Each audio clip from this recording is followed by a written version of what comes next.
Hi, I'm Skip Nipper. Welcome to my podcast, where I tell you about not only Nashville's great baseball history and traditions, shot to right, a one-hop liner, but certainly about its past. And you will hear a little bit about its present and future, too. Yes, he can. It makes the waist-high catch.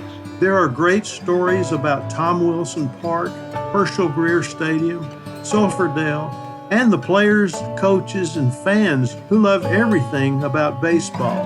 And every once in a while, you will get to hear from a special guest who will share their fondness and even passion for the great game. It's a high fly ball down the right field corner, going way back, hits a lead-off home run. Our family has always loved baseball, and I'm sure there are many of you there that could say the same thing. We tend to wrap ourselves around things that we love, baseball or music or so many other things, and hopefully there's some family element to it. I think it helps to seal the good things of interests. But our family's always loved baseball. You've heard me say it many times. If you've listened to my podcast before or read something that I have written on sulphurdale.com or baseballinnashville.com, that address will take you to the same place. Our dad was a great influence on us. Virgil Nipper was always at the ballpark, playing, coaching, or watching. And one of us, or all of us, were usually with him. Mom said that when she met him and married him when he was playing City League ball, she was either at Shelby or Centennial or Morgan Park watching him play nearly every Saturday and Sunday. Mom didn't have a chance of not enjoying baseball. If she did not love baseball before she met Dad, well, she learned to love it. I understand Dad was pretty good and was bound and determined to teach his boys how to play.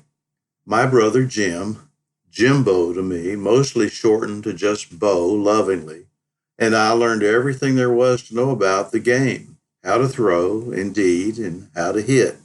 Now, I was not that great at either one, but Bo had a strong arm and could always knock the ball out of the park. My shortcomings, which were weak arm, average hitter, are likely to have been noted in some scout's report. Well, probably not, but it's wishful thinking. And I attribute that to being left-handed. My script says clear your throat here, so I'll go, oh, yeah, right. Besides, I wore glasses. No way, come to think of it, my brother did too. So I cannot use that excuse for not being a better ball player. He was just better. And there's something else Jimbo's better at too. He is a retired pastor of Our Savior Lutheran Church in Johnson City, Tennessee, and a blessing not only to his parishioners over the years, but also, I'm going to tell you, to his family. And did we have a theological question around the dinner table? Well, for over 35 years or so, discussions about religion have often intermingled with baseball and other sports. Now, like most discussions, if they're centered on subjects such as baseball, I won't get into religion or politics, neither one. But I admire Jim's perspective on life's experiences. I always have, and I always will. I suppose he enjoys our chats about baseball too, and I'm grateful that we have a relationship beyond all those subjects. Well, a few years ago, I came across a bat autographed by our grandfather. Yes, Jack Waddell. An autographed bat. He was a sporting goods sales representative and another significant influence on our lives. Now, when I say autographed, I mean just like the pros with the signatures burned into them. Collectors cherish game-used bats, and I love this one. And although it is not game-used, it might as well be to me. Right on the barrel, it says Jack Waddell and his autograph. And I posted an image of it on various social media outlets. And a few days later, Jim sent me one of his unique perspectives on our lives at the ballpark. It just piqued his interest, I think, to see that bat. Now, to explain the setting for the content of this letter, Dad was one of the organizers of the Little League Park built at the entrance to Shelby Park on Davidson. It was sponsored by the Downtown Optimist Club back in the early 1960s, and I'm sure there are many that have memories of the Little League Park down there.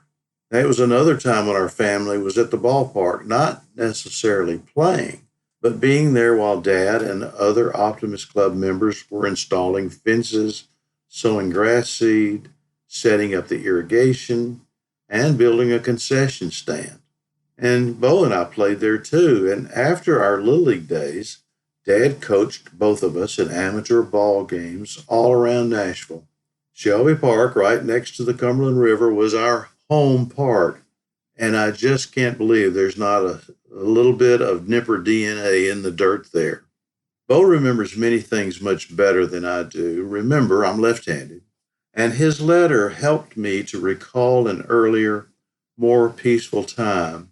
And I'm going to read it to you. And I hope it does that for you, that it helps you remember an earlier time. His perspective is unique, and he writes in a sensible way that means so many good things to me. And once again, I hope it does to you. So this is Jim's letter written to me as is. I looked at the bat you had on Facebook, and for the first time in many years, I really miss baseball. Not baseball as it is today, but as it was. Simpler, no frills, just right, just dust and dirt, grass and heat on a hazy Saturday morning, and the lights at nighttime, with the bugs climbing up into the light, ascending, then descending in an awkward, erratic way, like they don't really know where to go, but didn't ever want to leave. The humid air from the Cumberland made homers die and liners float. The sound of the bat connecting with that ball was a sound that still rings in the heart of my ears. The hard run to first, or the slide into second, and a fresh dirt stain to match the one of grass I received robbing a kid of his double in his first at bat. The next time he stood in the box, he gave me a stare of hate that only lasted until he swung a third strike and twisted and fell trying to kill that old horsehide. Even his own teammates laughed at him down from his anger, to where even he had to smile underneath that helmet that had slid down over his slightly freckled face, a toothy grin, wiped quickly away so as not to admit defeat, or so that his daddy wouldn't swat him once he got home. Those real dugouts with steps down into that dirt, not like the other ones just built in top of the ground. Those dungeony, clammy holes in the ground where we sat on the benches of wood, splinters and all, telling jokes and losing interest when the team was out on the field, waking up from our stupor when a foul ball would rake across the screen of our dugout. Then we'd just sit up straight and acted like we had good sense and cared about what just happened. We were the coolest in our button-up uniforms and tight-hosed socks, with tightly tied shoelaces so that there weren't any trips stretching singles into something else. The smell of those concessions, hot dogs, popcorn, the sound of the ice shaver making snow cones, and of course, the double bubble, gum that ended stuck to a mama's shoe more than staying in our mouths. "Attaboy, Joe," we'd yell as our buddy sliced a hit to right field, yelling as loud as we could. But with such exuberance, we'd lose that gum somewhere between the bleachers and the concession stand. Watch your step, especially on a hot Saturday morning, a gooey surprise that can only be removed with some ice and a used popsicle stick. Those were the days of no worries, when we only went to show up and swing a bat or shag some flies, and we were always up for it, come heck or high water, come bright, sultry sun or a downpour of rain. We stood willing and ready, glove in hand, or sometimes hanging from the barrel of that wooden bat draped across our shoulder.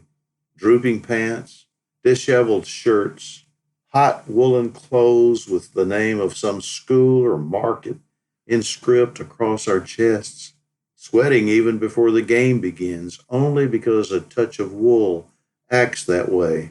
Yep, those were the days, simpler days. a time gone past.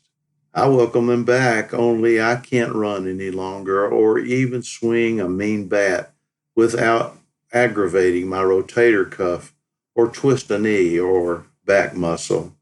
They were heavenly those days, but we didn't know it. But we do now, and sadly, it is too late. Heaven can wait. We'll find it again. I know we will, with legs that can fly, like wings on our heels, swift and true again.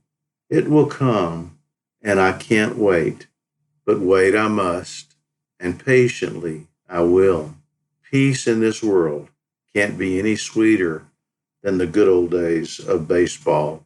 Love, Bo. Well, my brother's very special to me, and I think that you will probably enjoy hearing this letter that he's written.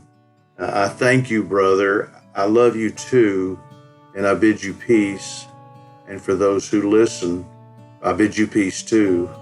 And watch ball games, because as Jim says, peace in this world can't be any sweeter than the good old days of baseball.